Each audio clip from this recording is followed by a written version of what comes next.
Ebenezer, Akintomide, Binta, and Elizabeth. So please put your hands together as I call on the moderator for this session in person of Elizabeth. Please put your hands together as she takes the stage. Let's welcome Elizabeth. For the pretty lady. Please let's stand together for Elizabeth once more.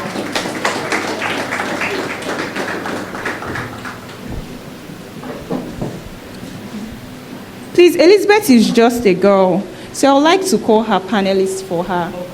You don't treat ladies like that. Yeah. So the next person I would like to call on stage is Emmanuel Faith. Why do you look shocked?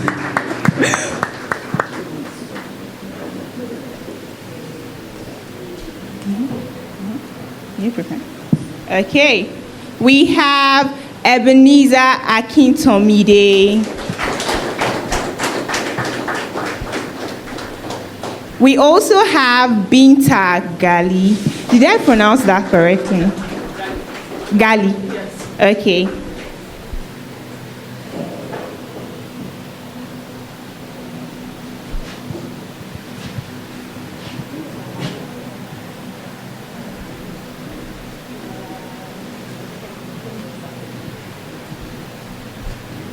And last but not the least, we have Kemi Osayomi. For my lady, is that satisfactory? You take it. Thank you. Thank you very much. Hi, everyone. It's great to be here. Good morning. And I'm particularly excited that we're starting the session today with a career and leadership session. Because I believe this is a very important conversation. Would you guys agree with me that over the last 3 to 5 years, the corporate world has changed drastically? The rules no longer apply. So you can sort of make the rules as you go.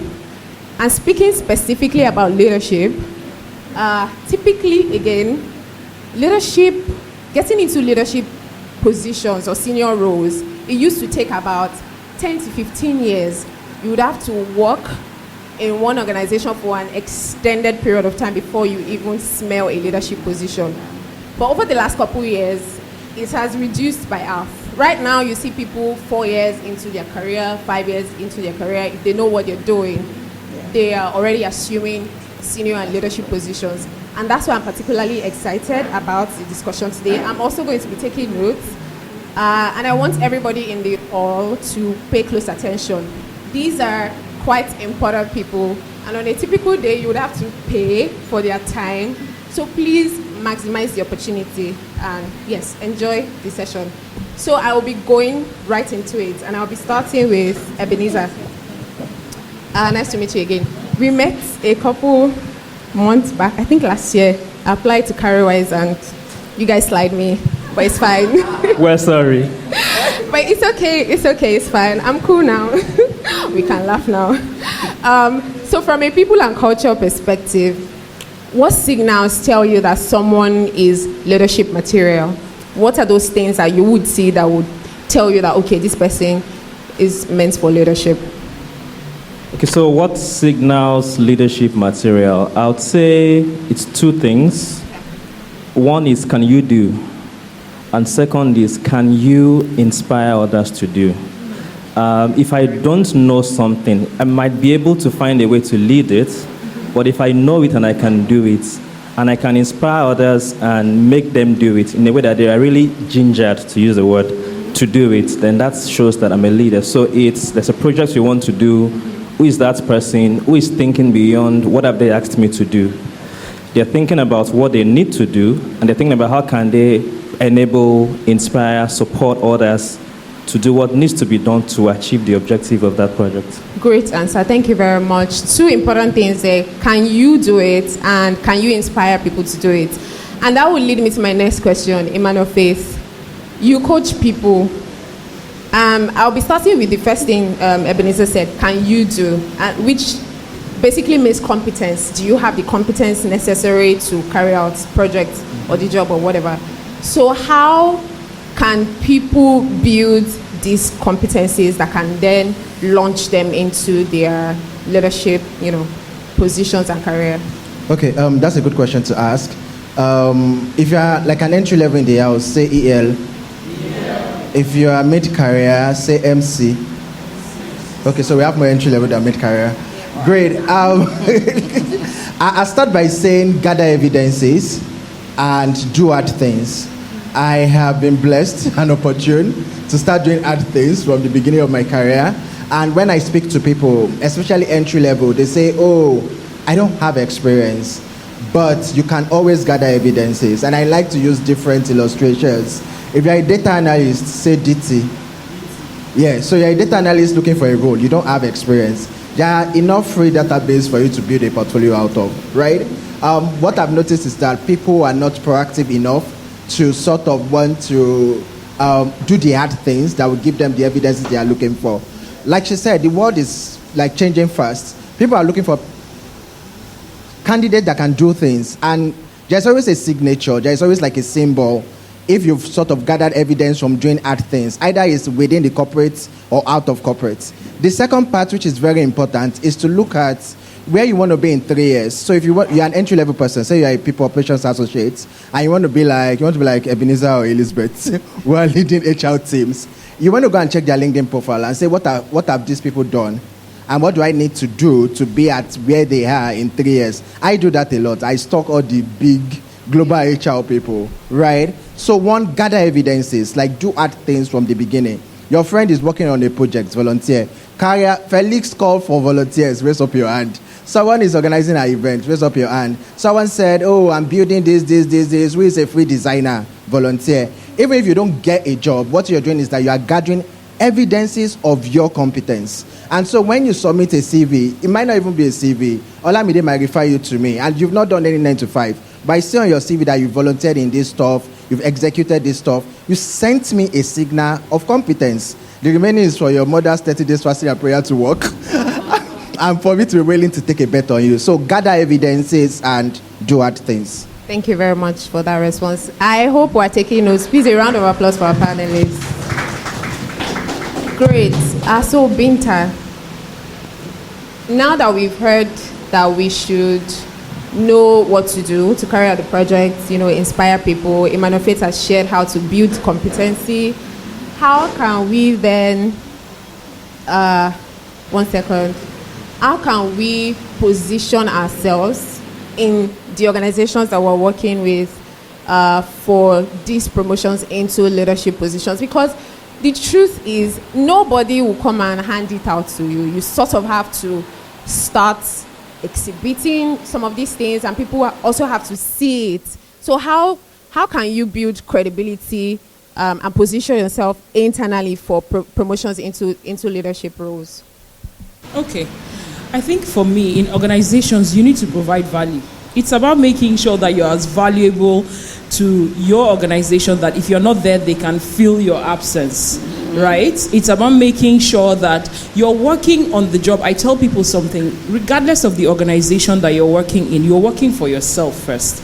Because whatever you do in your job, you carry it with you when you leave, right? So, for example, if you're working at Cowrywise and you're able to get an account of over, I would say maybe like $1 million, by the time you're leaving Cowrywise, yes, you leave the account with them, but you carry that on your CV, right?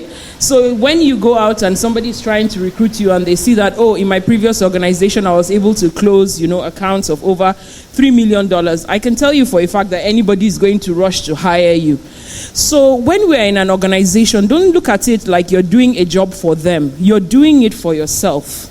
You're building yourself. You're working towards making sure that you get to the next level, which may not only be in your organization, it could be out there. So one of the things I tell people to do is to say, okay, you know what? I met this organization like this. In the space of 6 months, what have I been able to do to take it from 0.0 to maybe 5 or to 10? And the truth is, what doesn't get reported did not get done. If you don't report it or you don't write it somewhere, then it didn't get done. Make sure that as you're building something within an organization, you're reporting it, you're letting people know that I've been able to do this. You're contributing positively when people are having conversations. You're also helping out your colleagues, because sometimes, we look at it, because I work with a lot of students and we're preparing students for interviews, and somebody told me, I don't like working with people. So I said, okay, so yes. So if you go for an interview and they ask you, like, what's your weakness? She said, I'll tell them I don't like working with people.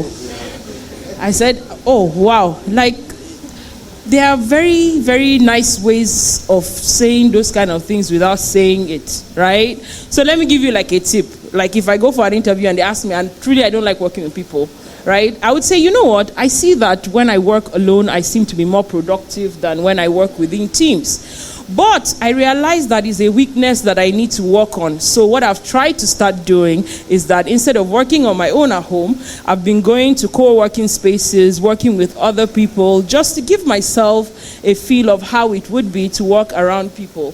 So that has helped me to come out of my shell more. And it means that when I join your organization, I am more willing also to work with other people. Shebi, I've said it to them that I don't like working with people. Right? Free. So, in general, work on making sure that you contribute to the strategic goals of the organization.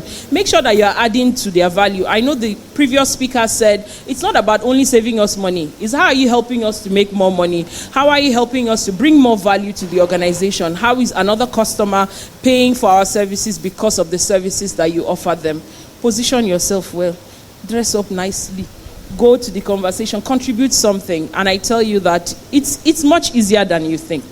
It's much easier than you think. Thank you so much. I'm going to come to something she said about documentation. But before we go into that, Kemi, hi, nice to meet you. Kemi is a senior product manager. And from a product perspective, in fact, I saw a tweet. I can't remember from who, but she said, treat your career like a product. So, yeah, in relation to that, how can we have a product thinking approach to accelerating our career? Hi. Hi. Okay. Yes, hi everyone. So to your question, the thing is that the most important thing is that your career is your biggest product. So you have to know that at the back of your mind and know that if my career is my biggest product, how am I looking at it? As a product manager, and funny thing is, I didn't even start as product manager. So I literally went from EA to project to product. So, and that's like 15 years, in total. So if you're building a product, what are you measuring? Are you measuring impact? Are you measuring, are you iterating? Because the thing is, even if today you feel like you've built the world's best product, before you sleep, something has changed. So how are you building your product? Another thing is, how do you measure impact? So, and how are you creating value?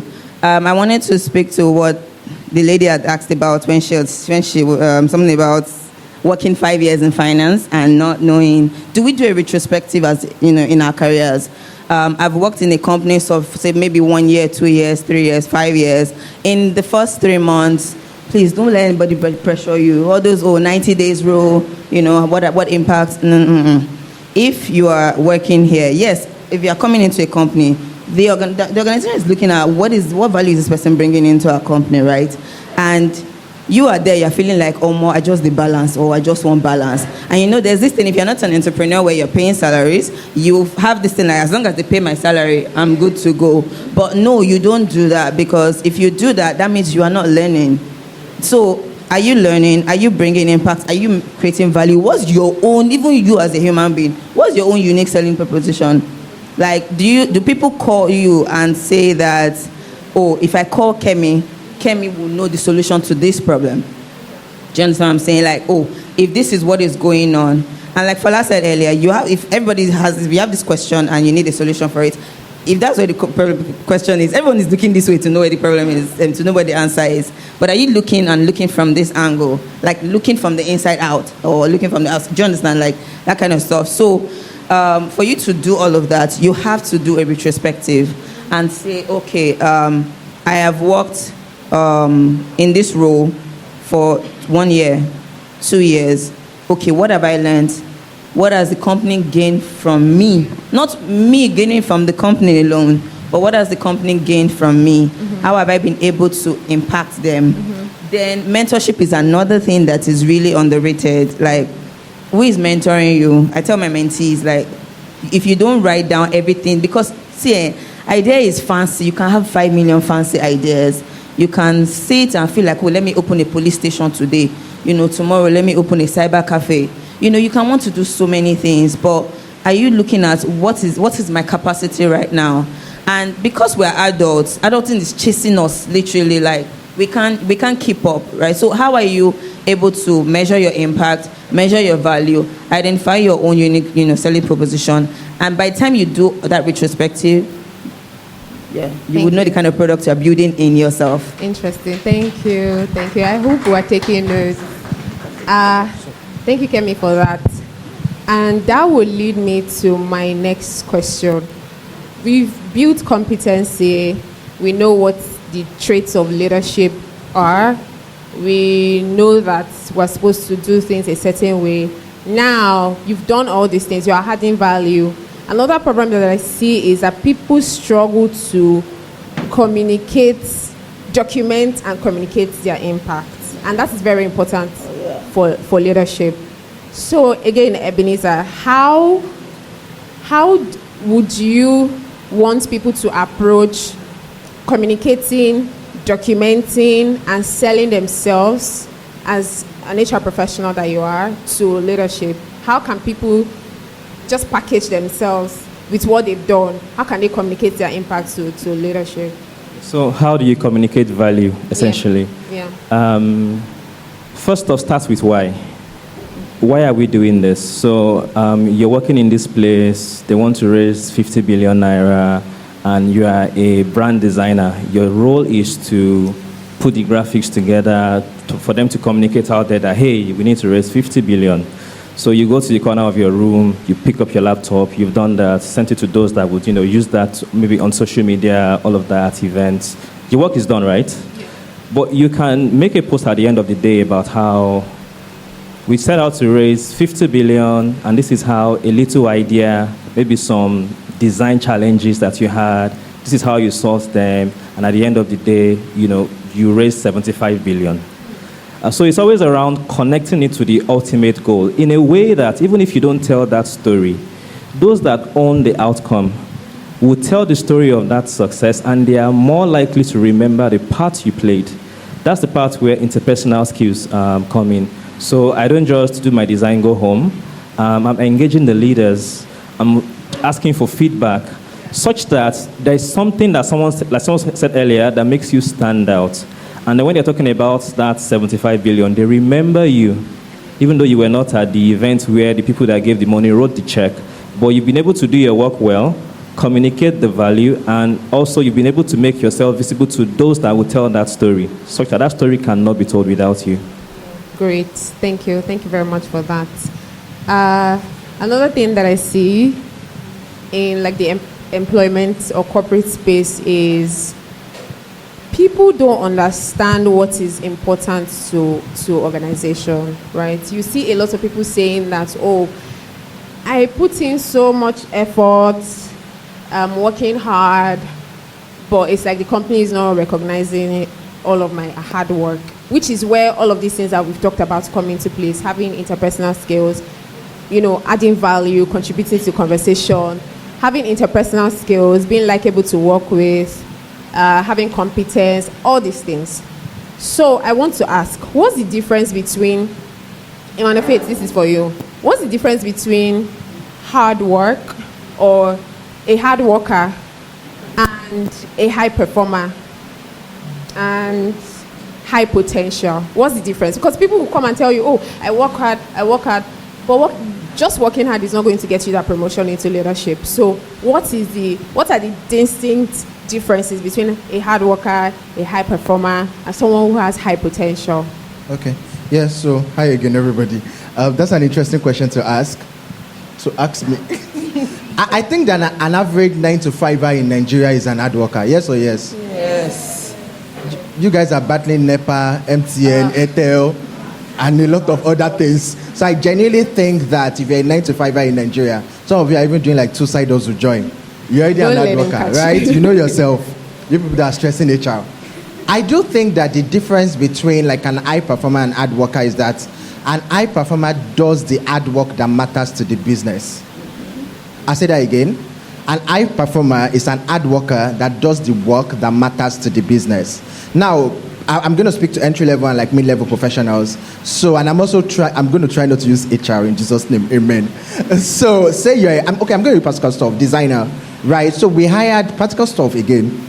We hired a junior designer when I was at CareerWise, and very smart. In fact, she was the first lady in the design team. So, we were all excited.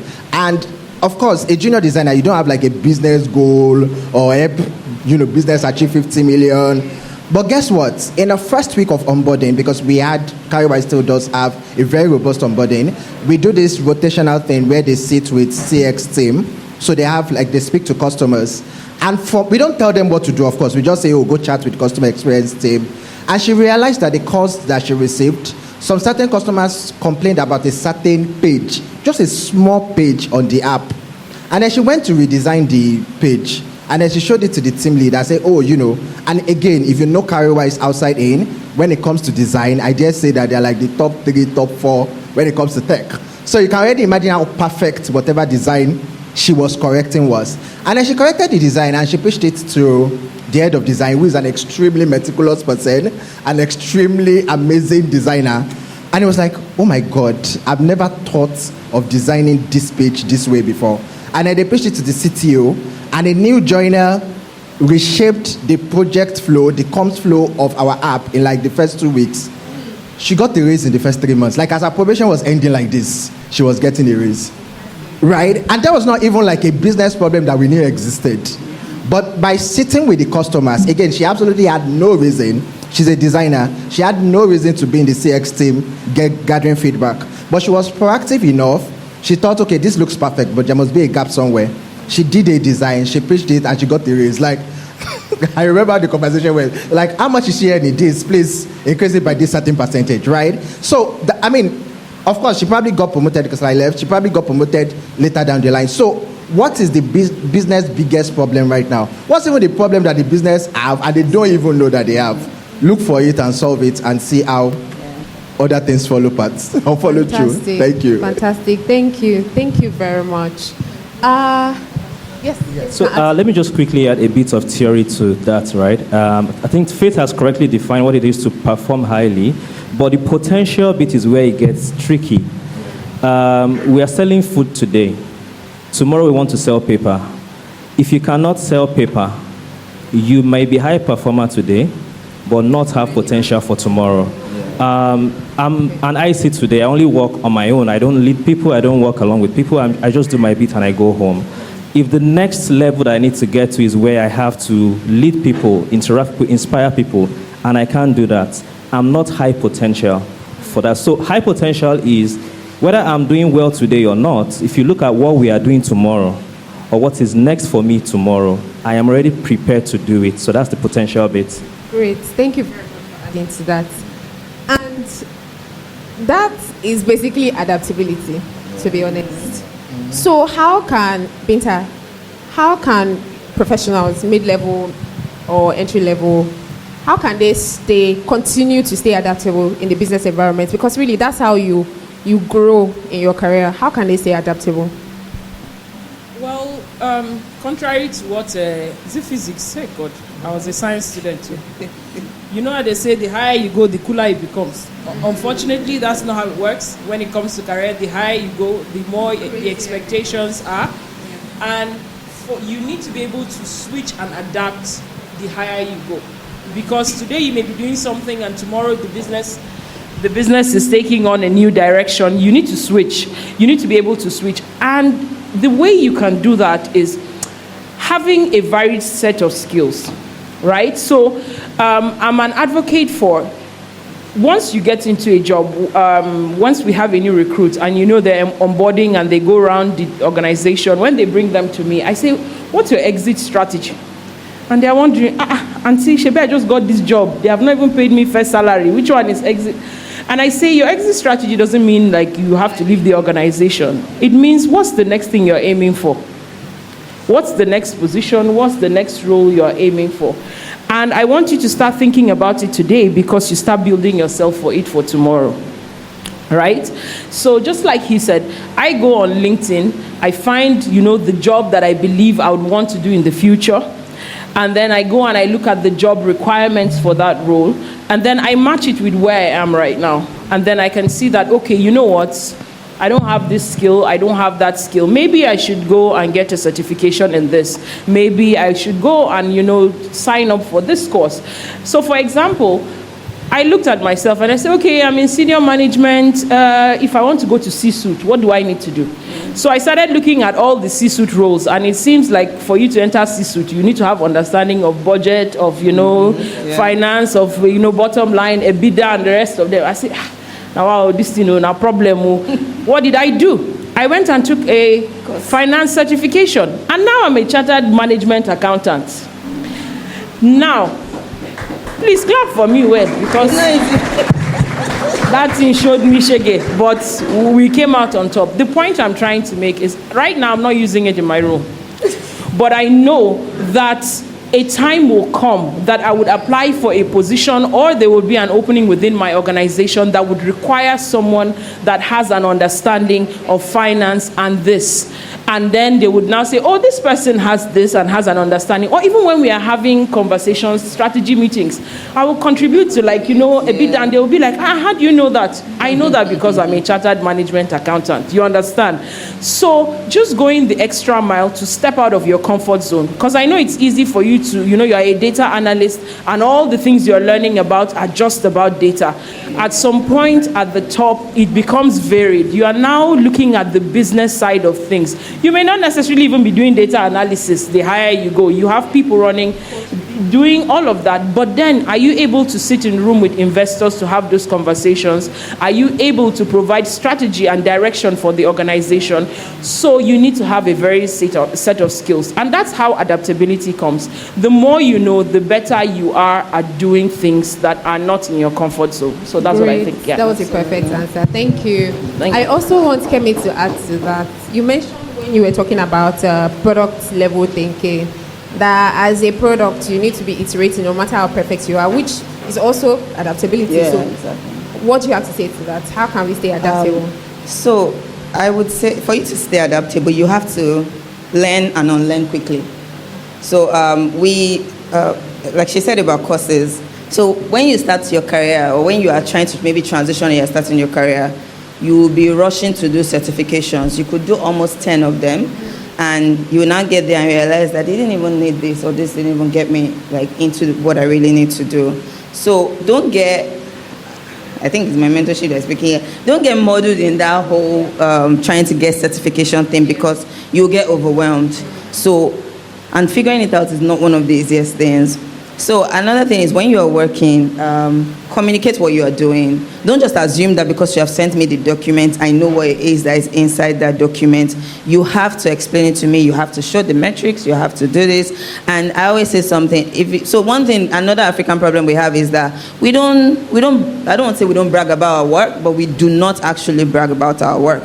So I would tell my people, if you don't toot your horn, who will? If I wouldn't know if you are doing it if you don't tell me that you are doing it. Same way I wouldn't say, I think I saw you behind the door, on Excel spreadsheet. I didn't see you, so I didn't know you were doing it. So are you learning? Are you unlearning? Are you communicating what it is that you are doing or what you are working on? Those are important things to do. Another thing is emotional intelligence. People feel like because I'm smart, that's all I need. No, dear. Have emotional intelligence, because in some cases it comes into play more than the IQ that you even claim that you have. So what are you doing in terms of that? Are you building yourself intentionally? Because it's not just about, just getting the work done. It's about being, it's like you come across some people and you see that they don't have empathy. How do you want to be a leader? And then when you want to influence too, you're not influencing with authority. Like people can see you and say, oh, okay, this person was able to solve this problem without necessarily yelling or saying that I'll fire you 5 times before they get the job done. No, can you do that without? Can you influence without authority? Those things are things to to look up. Yes, great. Thank you very much for adding to that. So our time is now up, but I will ask 3 questions very quickly. Emmanuel, what is one career myth that professionals need to stop believing? Why will you put me on the spot like that? I want to say controversial stuff. Okay, so rather than say myth, I would just say career tip. Be loyal to yourself first. Yeah, that's it. Like, be loyal to yourself first. At every point as you grow, know when to prioritize money, know when to prioritize learning, know when to prioritize platforms. Sometimes you will have to take a quantum leap working with an organization for the name and take a salary cut. So know when to prioritize money, know when to prioritize learning, know when to prioritize exposure, and ultimately be loyal to yourself. Great, thank you. Ebenezer, what's one thing professionals should stop doing if they want to grow fast? If you want to grow fast, I think we need to realize that structure is good, but there are times when structure can slow you down. So if you're lucky to work in a place where there's no structure, there is no, you spend 1 year here, you go here, you do this next. It's an opportunity for you. Just learn fast, do fast, execute fast. You are more likely to go from 1 to 5 if there's no defined path to say you must stop at 2, 3, then 4. So that ladder might not be the best thing. Great, thank you. Binta and Kemi, what's one skill every professional needs to learn for the next 12 months? Like, what would be important that they need to learn now in the next 12 months? Well, in my opinion, it's self-leadership. Being able to lead yourself. Because, it's very important for you to be able to work and be able to do things outside of somebody having to tell you to do it. And even, how many of us are procrastinators here? Raise up your hand if you feel like you're a procrastinator. I'm one of them. I will tell God, if you just help me today, I promise. Next day we're there. But then, even in that, self-leadership is important because nobody is here to motivate you. All these aspire to perspire people, we are still here to motivate you because we want to collect your money. So, self-leadership, you being able to tell yourself that even when this thing feels uncomfortable for me, I'm going to push myself to do it. Not because, it's easy, but because I need to do it to grow myself. I love this saying by Jim Rohn that says, work harder on yourself than you do on your job. Right? Because you carry yourself everywhere. Your job, you will leave it. And it is yourself that you have to look in the mirror one day and say, am I comfortable with where I am? Because it's not about the organization, whether you're doing well or not doing well. It's about you as an individual. If the organization is suffering, can you leave and go to another place? Self-leadership is the most important skill I feel you need to learn. Thank you. Self-leadership. For me, it's problem solving. You can never run out. There are so many problems that needs to be solved. So once you have that skill, it's essential. In fact, I feel like it's one of the top 3 skills. About the HR's people will know if problem solving skills is one of the key things. Because if you can solve 1 or 2 problems, if you can walk into an organization and just by listening in on a conversation of 5 minutes, you're able to tell them that, what you guys really need to do is this. They'll be like, oh my God, we didn't even see it that way. Great. Thank you. Thank you so much to our panelists. Please, a round of applause to our panelists. Thank you so much for your time, and thank you everyone for listening. We can't take questions, but if you have any questions, you can meet any of our panelists before they run out and ask your questions. But thank you. Thank you everyone. Bye.